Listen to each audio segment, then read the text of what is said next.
Subscribe to Sinister Shadows Studio, the unseen patient. I had been working at St. Mary's Hospital for 5 years when the incident occurred. The place was reputed to be one of the oldest medical establishments in the city, a massive Gothic structure with towering spires and a labyrinth of underground tunnels. Some parts of the building had been renovated, but most of the lower floors and basements retained their old world charm, and some said, their old world spirits. It was a Friday night, and I was on the night shift. We had a power outage earlier that day due to a thunderstorm, and though power was restored, the backup generators in the older sections malfunctioned, plunging them into an eerie darkness. Around midnight, I was handed a chart to deliver a set of medications to a patient in one of the old wards, down in the basement. I hesitated, but duty called. Armed with just my torch, I descended the creaky wooden stairs, the only sound being the distant hum of generators. The ward I was headed to hadn't been used in years. Rumors swirled about it being haunted after a patient had mysteriously vanished decades ago.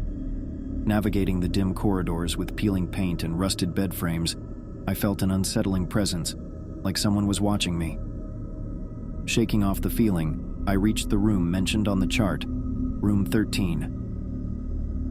The door creaked open to reveal an old man lying on the bed, connected to an oxygen mask. He was the only patient in this ward.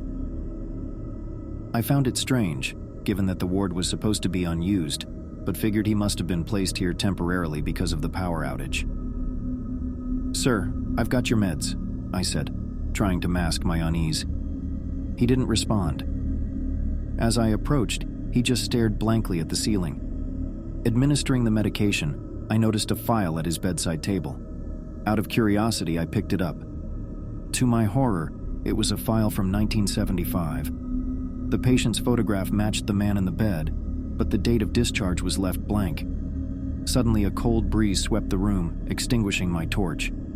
Panic set in. I tried to turn it back on, but it was dead. The room was pitch black. Then, I heard it, a faint whisper. "Thank you." I wanted to scream, to bolt out of that room, but my feet wouldn't move. Gathering all the courage I had, I fumbled for the door, praying to get out of this nightmare. As I stumbled into the corridor, the dim emergency lights flickered to life, revealing an empty bed in room 13. No sign of the old man. The room looked as though it hadn't been occupied in years. The only evidence of my chilling encounter was the old file, still clutched tightly in my trembling hands. Breathing heavily, I sprinted up the stairs, not looking back. When I finally reached the well-lit upper floors, I collapsed into a chair, trying to process what just happened. I showed the file to the head nurse, who went pale after seeing it. She recounted the tale of a patient from the 70s who had mysteriously disappeared from room 13, never to be found. They searched the entire hospital and even the city, but he had vanished without a trace. The ward was subsequently closed, the incident chalked up as one of the hospital's unsolved mysteries. Some say he had passed on but was trapped within the walls of the hospital, searching for someone to give him his final medication, his release. I'm not sure what I believe, but after that night, I requested a transfer to day shifts. Every time the clock ticks closer to midnight, I remember the unseen patient of room 13 and the night I met him, the silent call. Working as an ER nurse has exposed me to many haunting tales, but none quite as chilling as the one I experienced firsthand at Holloway General Hospital. Holloway wasn't particularly old, but it had seen its fair share of death and trauma. I'd heard stories from coworkers about hearing babies crying in empty rooms or elevators moving on their own, but I'd always dismissed them. Until that evening. The sun had already set when Mrs. Elaine Garver was brought in. An elderly lady in her 90s, she was fragile, with white hair framing a pale face. Her chart indicated she was suffering from end-stage renal disease, and her family had signed a do not resuscitate order. They knew the time was near and wanted her final moments to be as peaceful as possible. Assigned to her care, I gently cleaned her up and adjusted her IVs. Elaine was nonverbal but conscious. Whenever I spoke to her, her eyes would follow me, and she'd squeeze my hand. It was around 2 a.m., the hospital eerily quiet, when the phone at the nurse's station rang. The display showed internal call, room 309. Elaine's room. Confused, I picked up. "Hello?"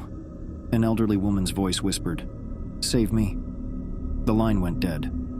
Shivers ran down my spine.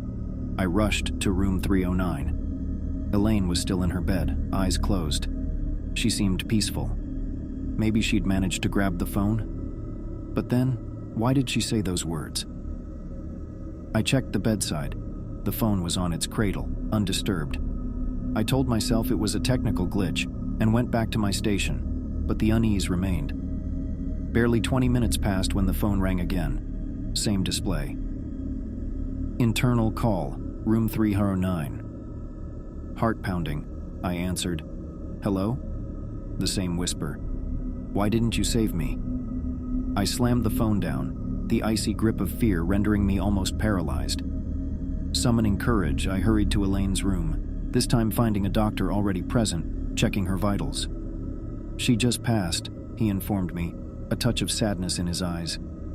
I nodded, too overwhelmed to speak. After ensuring Elaine was prepared for the morgue, I took a moment to collect myself in the break room. One of the senior nurses, Clara, noticed my distress. "You okay, hun?" I hesitated before telling her about the calls. Clara's face turned ashen. "That's not the first time it's happened," she whispered. "Years ago, another nurse got a call from a patient's room just after they passed away. The patient was asking for help, sounding scared and alone. Why didn't anyone tell me?" I asked, horrified.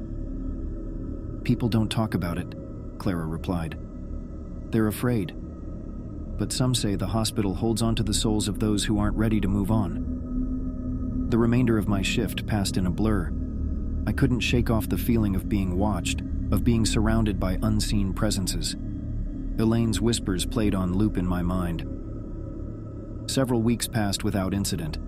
Then, on another quiet night, I received a call on my cell phone. I didn't recognize the number, but I answered. "Why didn't you save me?" The same whisper, the same chilling plea. This time I couldn't dismiss it as a glitch. I wasn't at the nurse's station. This was my personal phone. I felt a cold dread settle in. The calls continued over the next few nights, each time from different unknown numbers. I changed my number, but it didn't stop. The haunting pleas continued. I sought professional help.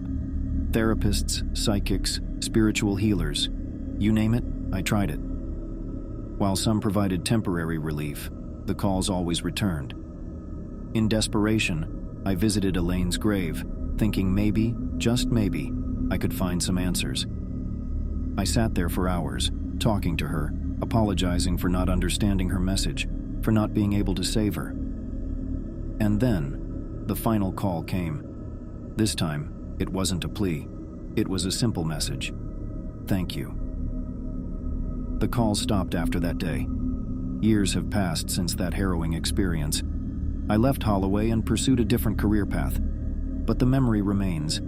I sometimes wonder if it was a warning, a message from beyond, or simply a manifestation of my deepest fears as a healthcare professional. The fear of not being able to save someone. While I never found the answers, I've come to accept that there are mysteries in this world beyond our understanding. All I can do is hope that, in my time at the hospital, I brought a moment of comfort to those in their final hours. Even to souls like Elaine, who reached out from the other side, the Vanishing Ward. When I first started my residency at St. Helena's Hospital, I was full of optimism and enthusiasm. The hospital had been in operation for over a century, its walls filled with history.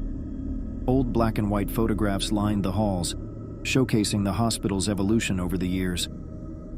Within my first week, I was introduced to the various departments and familiarized myself with the hospital's layout. However, the old East Wing, which stood in stark contrast to the modern renovations of the rest of the hospital, intrigued me the most. One day, while on a break, I decided to explore the East Wing. The air grew colder as I ventured further in. As I walked, I noticed an old ward sign that read, Ward E17, Pediatric Oncology. I remembered from my orientation that this ward had been moved to the new wing almost 2 decades ago. Curious, I entered the ward. It was eerily silent, the only sound being the faint echo of my footsteps. Abandoned beds and medical equipment lined the room. At the far end stood a nurse's station, behind which hung a faded calendar from 1983. As I was about to exit the ward, I heard a faint giggle of a child. Startled, I looked around but saw no one. I quickly dismissed it, attributing it to the old building's acoustics. But as days turned into weeks, I found myself drawn back to Ward E17 on several occasions.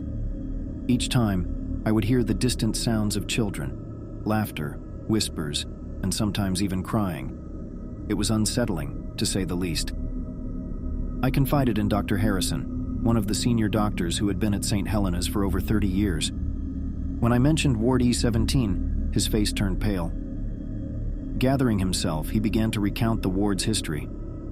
In the early 80s, the ward treated pediatric cancer patients. One winter, a particularly aggressive flu spread throughout the hospital. The children, already weakened by their treatments, were especially vulnerable.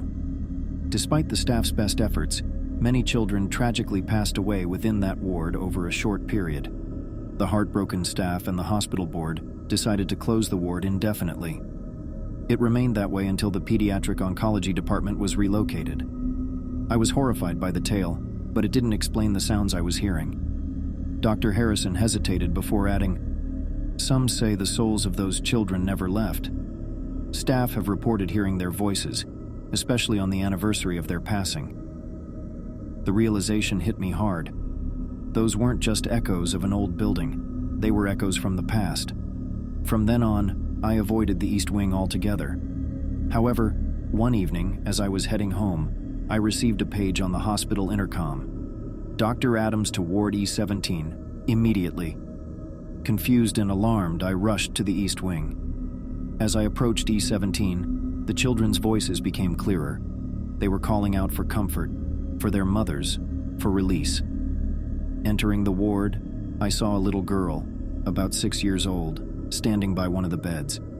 She looked frail, her bald head covered with a pink bandana. "Can you help me?" she whispered.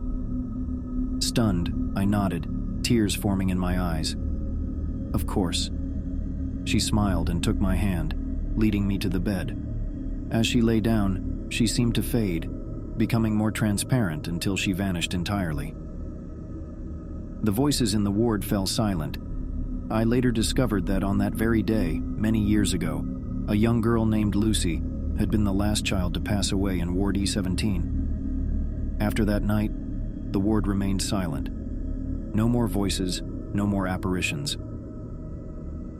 The hospital board, upon hearing my account, decided to turn E17 into a memorial for the children, a place of remembrance and peace. I often think about that night and the souls I encountered. It served as a chilling reminder that while medicine can often heal the body, there are mysteries of the soul that remain beyond our understanding. Subscribe to Sinister Shadows Studio.